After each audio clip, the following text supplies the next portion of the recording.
The Coiled Captors DLC is the first content offering of the Season Pass, and, well, it's bad. It's pathetically thin, so thin the content is behind a time gate to reveal the 3 other stages to the boss, but the player can just go offline right now and you can grind those right up if you're so inclined. It's buggy. Performance throttles around the vending machines. All the new loot has been put into the world drop loot pool, so there's no reason to really go into Coiled Captors anyway. Enemies are named, missing name. The puzzles are so rudimentary that they're not worth putting in as gates at all. They are the same puzzles and the same enemies without fail every time. In fact, I feel like I could insert my State of Decay Daybreak DLC review in here instead. Yeah, there's more detail, I suppose, but the 5 chambers, they're all so much bigger. So by adding them to the current pool of Chaos Chambers, you're only increasing the trouble with the failure of the AI to find us, and in turn our trouble finding them. Even with the recent patch to improve AI aggressiveness, the cutscene's audio wasn't properly mastered, so it's impossible to hear. It's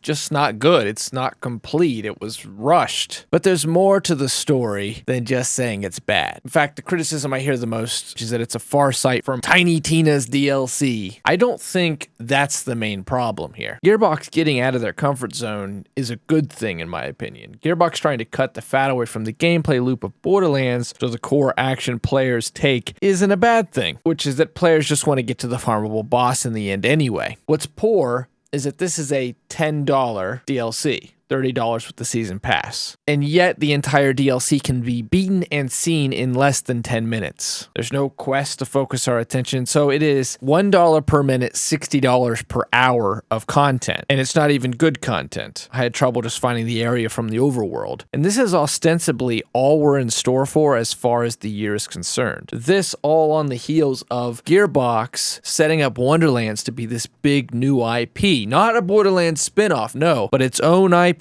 First thing that I feel needs to be addressed is to quit looking at Coiled Captors from the context of Tiny Tina's Bunkers and Badasses, which I know seems counterintuitive, but we have to. We need to go back to the first DLC Borderlands ever offered with Dr. Ned's Zombie Island. I've always loved this DLC despite its shortcomings. It was launched shortly after BL1's release. DLC on consoles at the time didn't go any further than Horse Armor, and it was only just truly coming onto its own. Gearbox fully embraced this new platform and fledgling new avenue for income that would become a mainstay of all AAA releases thereafterward. Ned's featured 25 new missions, a number of new zones, new bosses, backpack upgrades. Ned set the standard for what Gearbox wanted to be about when it came to DLC, but as things go in the games industry, the next DLC was outsourced. Mad Moxie's Underdome. Underdome is infamously bad.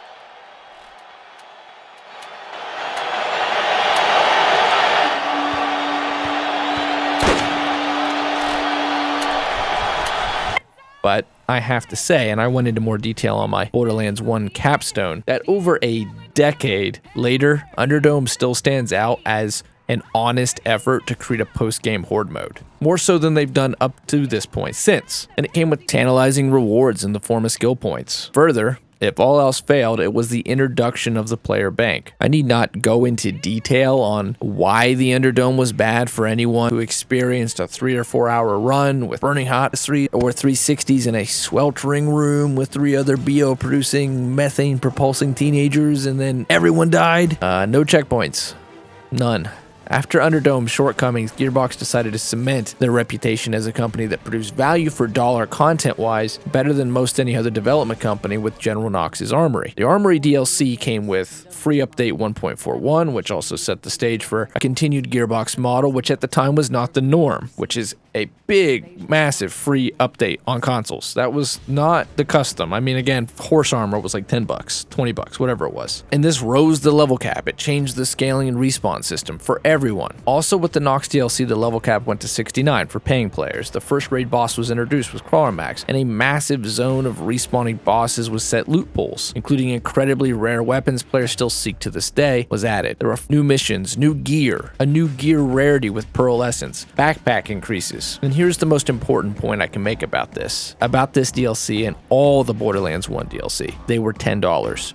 The same price as Coiled Captors. Even the worst of the offering, Underdome, added skill points, the player bank, and tried to create post-game content. This was Gearbox setting the bar. When you bought a Gearbox game and you bought Gearbox DLC, you could expect to get what you paid for. You could expect at least this much content. Now with Borderlands 2 and Borderlands 3, we can have a much longer write-up of free content, of which there was plenty, and of paid content. Borderlands 2 was more aggressive here than any of the others by monetizing level increases and cosmetics. Still, the game's accolades, large install base, and fanfare largely justified this. Squeezed 10 years into one succinct note that applies here, Gearbox took the standard set by Nox and made that the minimum bar of quality DLC had to meet going forward, which meant two things. From Nox forward, Borderlands DLC was to expand on the narrative, include new gear, 1 or 2 new raid bosses, 3 to 5 main story missions, a dozen side quests with attached uniques, and a few new zones. The second thing being that DLC during the Borderlands 2 heyday became what we can now call, or I'm going to call for the sake of this video, the Gearbox DLC formula. Outsource 3 out of the 4, take that year to develop the last flagship DLC in-house, which is all well and good, but on the flip side of this, we have to remember, yes, DLCs were generally well received during this time, but they also became a by-the-numbers cookie-cutter format. And yeah, that output was still a solid 10 to 20 hours of content drop. Often new gear contained fresh mechanics to revitalize tired builds. There was post-game for the hardcore with raid bosses and Seraph crystals. Tina's edition, like Nox before it, was, even if it drew within the stencil lines, was the largest and most ambitious of the offerings. Again, that last DLC done in-house. And most importantly, it remained at the standard price point of $10, the same price as Coiled Captors. Notably, Gearbox had taken the bar set by Nox and risen it again, and signaled that they were a consumer-friendly company, that they gave the gamer bang for their buck. Tina's featured the famed loot explosion from the raid boss at the end, a fan-favorite raid boss in fact, a fan-favorite slaughter dome, plenty of new and inspired pieces of gear like the sword explosion, a fresh take on the Borderlands universe by putting us into the fourth wall altogether. These DLCs were all $10 in fact. The Headhunter packs, added later from the continued popularity and success of BL2, were only $2.99, and I'm just gonna come out and state the obvious. These $2.99 packs had more content than Coiled Captors. Not to mince words, that's pathetic. And at the time, the Headhunter packs were considered light on substance. Oh, if only we knew. With Borderlands 3, Randy had hyped, selling his sand in the desert per usual, that all Borderlands 3 DLC was like Tina's, but much bigger, much larger, huge. Gearbox put out the bat signal. Tina was the new bar, like Nox before it. Now, I can't argue that the quality wasn't there, at least the content wasn't there, in at least 3 out of the 4 packs. I think the first 3 offerings were excellent. In fact, the final offering, a reminder that Gearbox had somehow changed from the youthful energy of Nox and Bunkers and Badasses. In fact, everything about Borderlands 3 is by the numbers 2.0 grade point average. So let's move on to a curveball that I think is more applicable. And in this curveball, 2 stories reveal themselves. The first is the pre-sequel, the poor, loathsome pre-sequel. I still remember being the only person in my town that pre-ordered pre-sequel from our now defunct GameStop. How I beat it, and people asked me, there's a new Borderlands? Is that DLC? People had moved on. I knew people, friends, that tattooed Borderlands 2 characters to their bodies forever, but couldn't care less, nor seldom even knew about the pre-sequel. The community splintered around this time. The content creators that had come to fame on Borderlands 2's wave went to Destiny new things, or like my streaming career, sputtered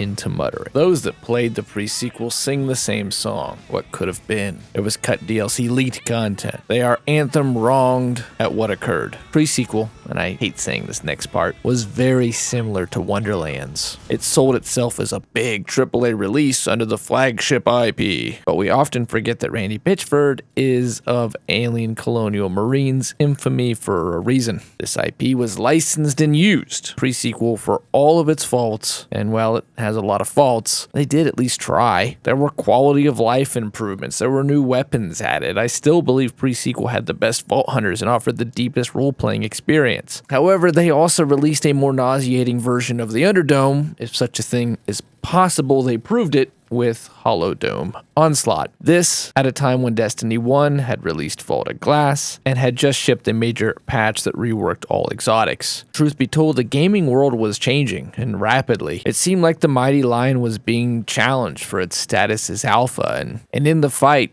well, the age was showing. New characters were released, the level cap raised multiple times, a final attempt with the large Gearbox handmade Claptrastic Voyage, well received but too little too late. It was in the aftermath of the pre-sequel that the Borderlands community coalesced. It survived. There was a new steady set of influencers like Jolts and Killer 6. The brand survived the beating, but not without a few scars. And in the median, Gearbox would release Battleborn. For the sake of Coiled Captors, the takeaway is this. Gearbox does not just always release good games, good Borderlands content, and good DLC. Yes, they set a $10 bar, and they set out not just to match it, but to beat it in the past. But by the time the pre-sequel arrived, outside of Claptrastic Voyage, Gearbox, 2K, whomever, was already willing to stick its name on something so long as they thought that the money was there, even if the quality was not. The second story is one I'm lucky to tell, because for all the 5 people that watch this video, they are probably Battleborn fans I met on Twitch during that time period. But for the new viewer, I was and still am a big fan of the game, Battleborn, and we in that dozen-strong community, the fighting Battleborn of Solus, still mourn its passing every day. For fans of Borderlands games and Gearbox that got on board, I can make my first relevant point to Coiled Captors here. Borderlands 2 fans aren't necessarily Gearbox or Borderlands fans generally. For most, Battleborn was seen as a missed opportunity to just go ahead and create Borderlands 3. I will say, looking back on it, if Borderlands 3 had launched in exactly the state it did launch in 2019, back in 2016, it would have made some waves. But instead, Battleborn came first. Battleborn was hugely ambitious. PvE, VP, first-person MOBA, and we all know the tweet. Pressing it here is that Battleborn had $5 DLC offerings called Ops, and Battleborn gear was farmed by doing campaign missions and then taking that gear into the PvP mode. Ops were slimmed down campaign missions with dozens of new items to collect and a leaner experience for players looking to farm. They also featured some of the game's best storytelling by making the Ops focus on 5 Battleborn at a time and then telling the story of the Ops through dialogue interchange between those Battleborn and the narrator. Each playthrough unlocked more layers to the story and more Ops points, which unlocked cosmetics and more gear. Borderlands 3 would not have had takedowns were it not for Battleborn's Ops. Ops were also 10 plus hours of content and rewarded farming and replay. In the twilight days of Battleborn's lifecycle, Ops were the de facto PvE content for most players. The operations were also only $5 a piece, and yes, it goes without saying, they offered 10 times the content of Coiled Captors. And from these 2 stories, my takeaway is this. Gearbox has 2 options when it comes to DLCs they release. Either stick to the recipe set by Borderlands 2 with its DLC, continued in Claptrastic Voyage, and mirthlessly propagated in Borderlands 3, or tread new ground like Battleborn. In either instance, the 10 to 20 hours of new content is mandatory. That's the standard Gearbox set. That's what Gearbox said when it released Dr. Ned's DLC. You will get at least this much content from us when we release a DLC at this price point, as they have done with all games and all DLC at this price point hitherto, with only a few exceptions. Coiled Captors, of course, goes on this exception list, and I would argue gets the dubious award of being the most loathsome of loathsome on that DLC list, because Coiled Captors does neither stick to the Gearbox DLC formula or tread new ground like Battleborn, and it most definitely doesn't deliver 10 to 20 hours of content. Rather, it backtracks by adding a live service time gate. Gearbox games being one of the last vestiges of split-screen offline play remains a selling point to many people. Waiting a week for a boss to get a new move because there's not enough meat here to make a meal isn't the right look. Now, my gut tells me that last paragraph pretty well summed it up, but I'm going to be self-indulgent and put a postscript here. Gearbox is at a crossroads. Borderlands is at a crossroads. It has been. Battleborn was the most innovative and exciting title they've released since Borderlands 2, but it failed spectacularly for a number of reasons. Borderlands 3 was the safest title Gearbox has released since the Brothers in Arms games, and apparently not getting to look at code for making ports is having an effect on their ability to draw fresh inspiration. Coiled Captors isn't bad in the conceptual sense, the high concept sense. What if We built more content for the endless dungeon chaos chamber. Gearbox proved with Battleborn they can be more than Borderlands, and can do different things outside the standard Gearbox formula DLC, as in making a DLC that isn't new quest, new zone, etc. is fine, so long as there's an equally satisfying alternate to that content like Ops. 5 chambers and a time-gated boss is not that, though. Coiled Captors is objectively bad in the Borderlands cookie cutter sense. Yes, while it's formulaic in Borderlands 3, at least it's like McDonald's and we knew what we were getting. 5 new main missions, a dozen side quests, a dozen new items, a farmable boss. Even in the sense of Gearbox has been specializing in reducing their game's bloat and allowing the player to just act upon the gameplay loop, it's still bad because it's an absolute surrender to the idea that the player is an idiot and just wants to be on a treadmill all the time. Put in the same 2 enemies from the main game, put them in a new room, put White Tooth with a blue face mask in, they won't notice, surely. Postscript. I watched Gearbox's PAX East conference. As someone who actively buys their games, the fact they're the last company I still pre-order from, I guess out of nostalgia for good memories more than anything, loving Borderlands 2 with buddies, beating one with my brother, etc., I can't say I feel confident as a consumer when the current gen version of the game was a $20 surcharge, that the $10 Coiled Captor DLC was considerably less than the free events of Borderlands 3, and an insult to the past standard of quality Gearbox had established, as I've written. And that to top this all off, on the week Coiled Captors comes out, all the attention needs to be on Wonderlands, which let's embrace for a moment. It just came out. It's a brand new AAA game. And let's also accept that despite all of Gearbox's quandaries in the face of shrinking market share, their competition, and pockmarked history, Wonderlands has been embraced totally by fans, including myself, as the best launch date for Borderlands. Borderlands 3 comes back from the dead on the PAX East conference stage more than a year past its last hot fix to throw an event, open up crossplay, introduce new raid bosses. And while I'm all for Borderlands 3 getting some fresh paint, in fact, I'd think there's a world where Wonderlands doesn't exist and Borderlands 3 should have continued to be their baby for a few more years. Now's not the time to revive Borderlands 3. If Gearbox is going to keep asking fans like myself, who buy what they ship regardless, to keep trusting them, like the pre-sequel, like Battleborns, and now Wonderlands, they're going to have to do a lot better than Coiled Captors. Gearbox seems as blind as I was during the pre-sequel days, that just because someone played Borderlands 2 doesn't mean now they will all play Borderlands or Gearbox games. I knew a lot of Battleborn people who sunk thousands of hours into that game, no exaggeration, who had never played a Borderlands game. So people who haven't even played Borderlands, let alone Borderlands 2, still get sold on these different Gearbox games. So what has Gearbox done right for their new fans? For their non-Borderlands 2 fans? Unlike myself, their introduction to the franchise DLC is Coiled Captors, not Dr. Ned's, not General Knox. My nephew at 11 are the new fans, right? The young fans. Their introduction to Gearbox, and this should be a huge issue for them. This is something they should really consider if they want loyalty like they've had with my generation. Their introduction to Gearbox DLC was Coiled Captors, and you can beat it in less than 10 minutes. As it stands, Coiled Captors is the weakest Gearbox DLC at this price point in their entire history,